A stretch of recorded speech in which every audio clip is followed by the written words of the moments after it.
Hey friends, happy weekend to you and welcome again here to Peak Bytes. I'm really excited to bring you today's webisode as it's been a few weeks since we've had a Politics and Policy Saturday. We have some really big things to talk about today as lawmakers are currently very busy drafting, revising, and passing bills down on Capitol Hill. With that in mind, we'll check in one last time with Senate Majority Whip Dan Hemmert of Utah County to discuss the 2018 ballot initiatives, which seem to be the major topic at this year's legislative session. Lastly, Lucas fills us in on the major event that has taken over Park City this week, the FIS Ski and Snowboard World Cup.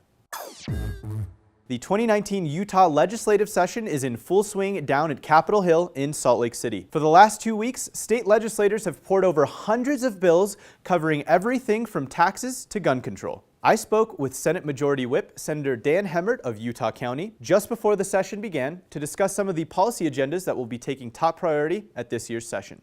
Previously, we discussed housing and sales tax, but today we move on to the realm of ballot initiatives. According to Senator Hemmert, the initiatives that were passed as part of the 2018 midterm elections will be thoroughly looked at and most likely revised during the short 5-week legislative session. We've already seen major changes to Proposition 2, the state's medical marijuana bill, and as we film this episode, lawmakers are pushing to repeal Proposition 3, the state's Medicaid expansion bill that was passed with a 53% majority in November. These changes to the ballot initiatives have left constituents from all over the state feeling frustrated and, quite frankly, angry. Some voters were mad when Proposition 2 was changed, but I think when Proposition 3, with this threat of repeal, frankly, voters are furious, and they do see this as undermining democracy. They see this as their vote didn't count. State senators, though, voiced that the reasons for alteration come with valid explanations. Senator Hemmert told me that the top priority for a Utah lawmaker should be first to balance the budget. And with this Medicaid expansion,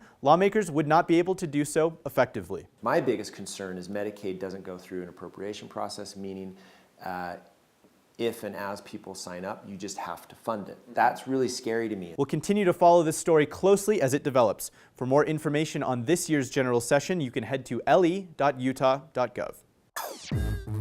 The 2019 FIS Ski World Championships is the biggest sporting event to come back to Park City since the 2002 Olympic Games. Saturday night at Canyons Resort was the highly anticipated ski big air contest where athletes are scored on a single trick over a massive kicker. Athletes take 3 runs and are scored on their best 2, but have to spin both left and right for the runs to be counted. Fabian Bosch from Switzerland was flawless all night, landing all 3 of his runs and taking home the gold medal. Perhaps the fan favorite Henrik Harlow threw down a massive double cork 1620 blunt grab on his final run. On the women's side, Park City local Julia Cross took home the silver medal, second to the legendary Tess Ladeau.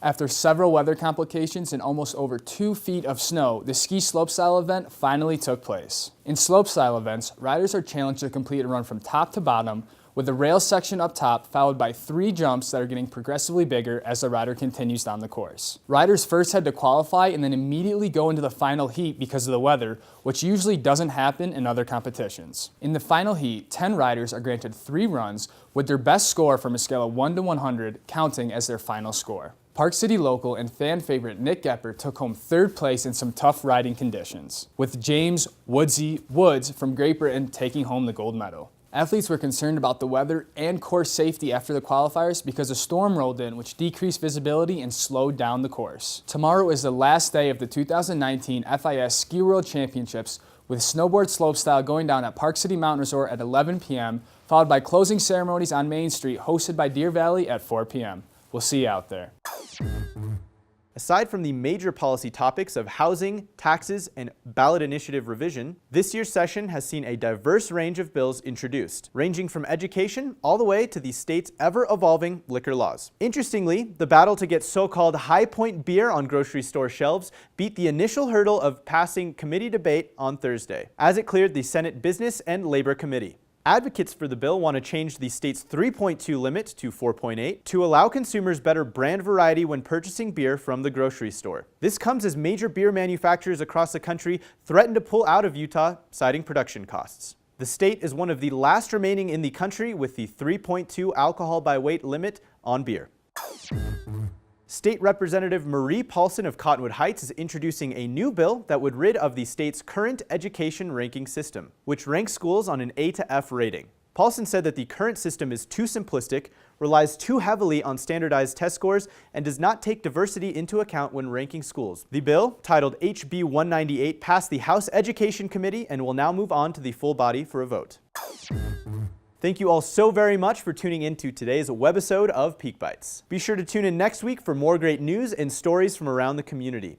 But if you can't wait until Tuesday, tune in to Park City Television Monday morning live at 7 a.m. with Conrad Jacobellis in Street Views, followed by the Mountain Morning Show at 8. As always, follow us on all of our social media at Park City TV. Hope you have a great rest of your weekend, and we'll see you on Tuesday.